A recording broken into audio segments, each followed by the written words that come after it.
my young friends.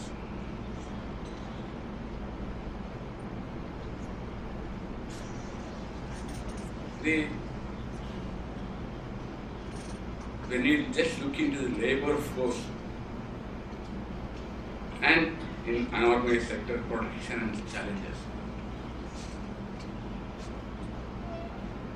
they are tough subject in itself. The thing is that whether there is a protection at all or now,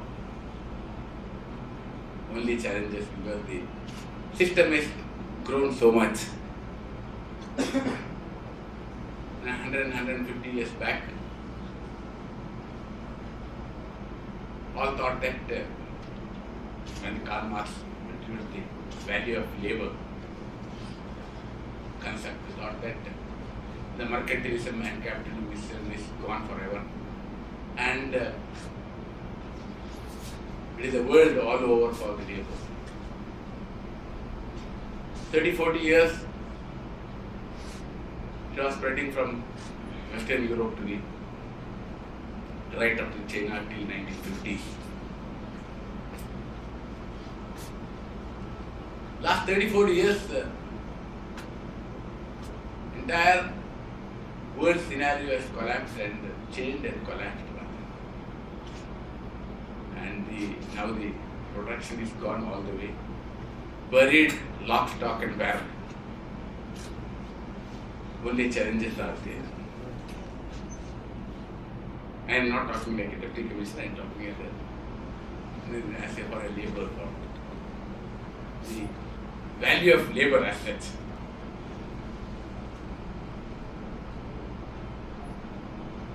The thing is that,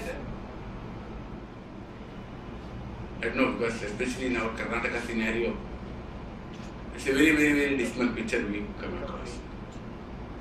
I don't think last a decade or so, we had any major labor strike in the country itself. That itself shows that how it is collapsed in itself.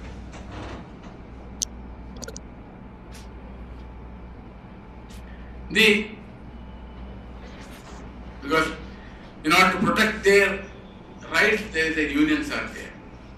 You have umpteen number of sub-unions in this country in the name of labours. But are they able to do any service to the labour as such? Or it has been only promoting their own position and they are not a bargaining agent in toto for the labour, but for rather themselves it has become. That's an unfortunate scenario what we see in our country. When you look into the world over, again I am going back to the subject of the labor scenario in the world, across the world. Ultimately the labor force has to be supported by the labor union, then by the labor parties. When you look into the left-wing parties of the world, with the Labour Party or as such. The case of China and Russia are the classic example. 2 decades back, China and Russia were one of the entire country was ruled by the labor class or their protagonists. What is happening of late? If you look at the industrial scenario, large number of accidents happening on a day-to-day basis in the China. They thought that this labor, their protection, their right, their safety measures, everything has been just thrown into everything. So that leads to the industrial disaster, ultimately the collapse of the whole system. And that whole trend needs to be reversed, because unless these disasters unless it is contained, ultimately if it is 93% of the persons are in our labor force, whatever the force, they will be ultimately a citizen of the country. Their welfare is required as a labor, because he is the man who, or rather, actually produces our products. I mean, like what we eat, what what we enjoy altogether. Of late, I don't see any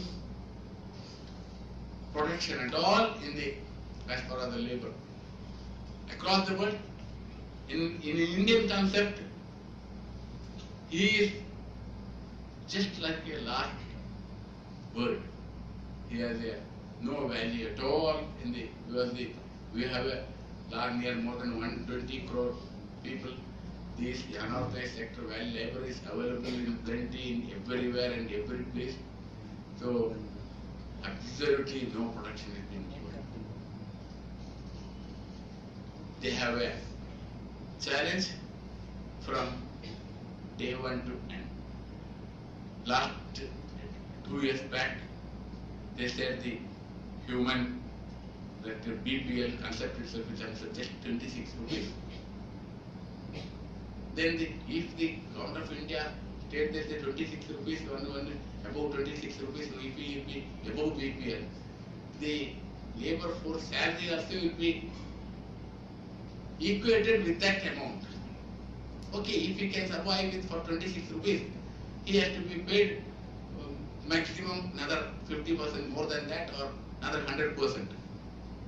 They say, okay, if you buy 52 rupees labor, I can, per day salary, I can pay any fellow, that will be the minimum wages, they can say. In that line, the whole economics goes in that line. But the reality is altogether different. This 26 rupees or whatever, like, it will be purely a mathematical number.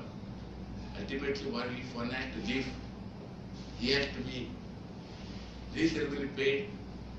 Actually, again, we should go back to the Karl Marx theory. The value of labor has to be, he too has to be substituted, compensated to him. The entire wealth has to, he too has to share the wealth.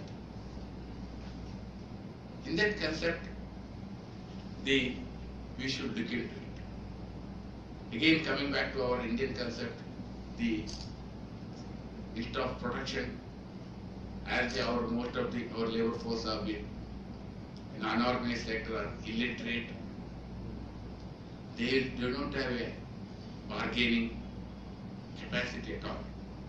These 93% of the labor. They need a strong labor legislation required for them. That is the need of the hour. At all levels, starting from my office, they can be, now most of the recruitments have been on outsource.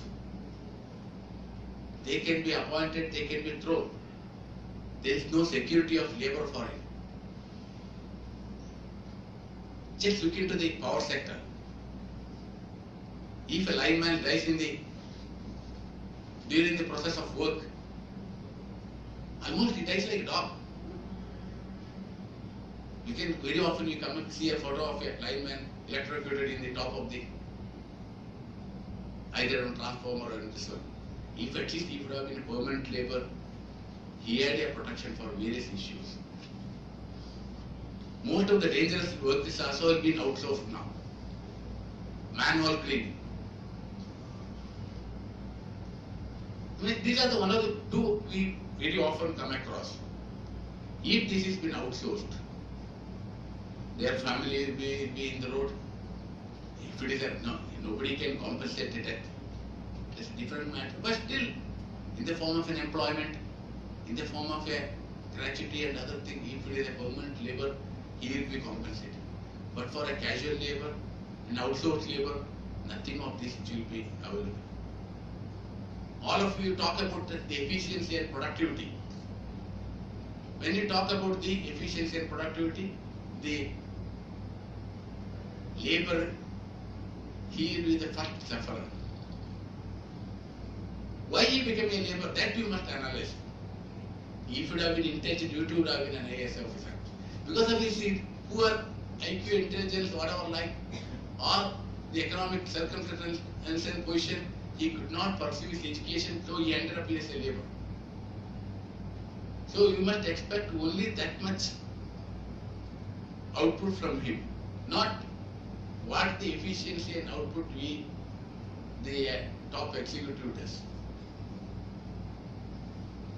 So with a dismal note, I want to conclude. In the approach to the labor and the legislation is done, hardly any protection is there, only challenges are there. Worst of it is our whole Indian society itself.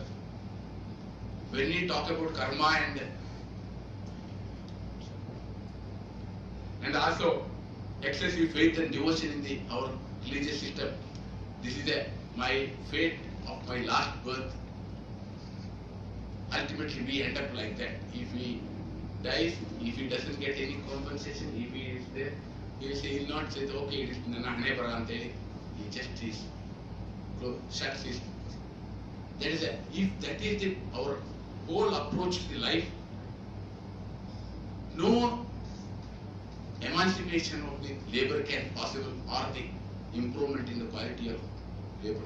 First of all, the labor himself has to believe this is my right, this is I to contribute to the society, I should get my value of labor. Then only that challenge must be there. It has come from him only. Then there will be a possibility of future legislation will be possible. More and more things will be, it will be a rosy life. At least improvement in the quality of life is possible. Until and unless he has to, self-belief must be there in that labor. That is the starting point of the whole issue. And I am gone out of the subject because the labor, not just as a law legislation, but overall a scenario of our economy or our nation. With these few words, I thank the organizer for organizing an outdated subject rather in the present world now. Labor subject, law. Because everybody is talking there, I don't think any labor of 20-30 years back the number one or number two minister in the cabinet was the labor minister. Because he can shake the world, whole economy. Now,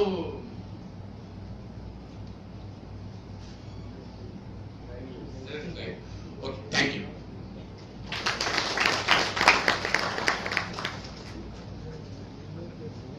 Thank you, sir, for the words which you have delivered to us, which we were very much unaware of. Thank you, sir. Today's respected chief guest, Dr. G. Manjunath, Joint Labour Commissioner and Joint Secretary, Karnataka Building and other Construction Workers Welfare Board. He is the individual of tremendous academic brilliance. He has secured his PhD from National Law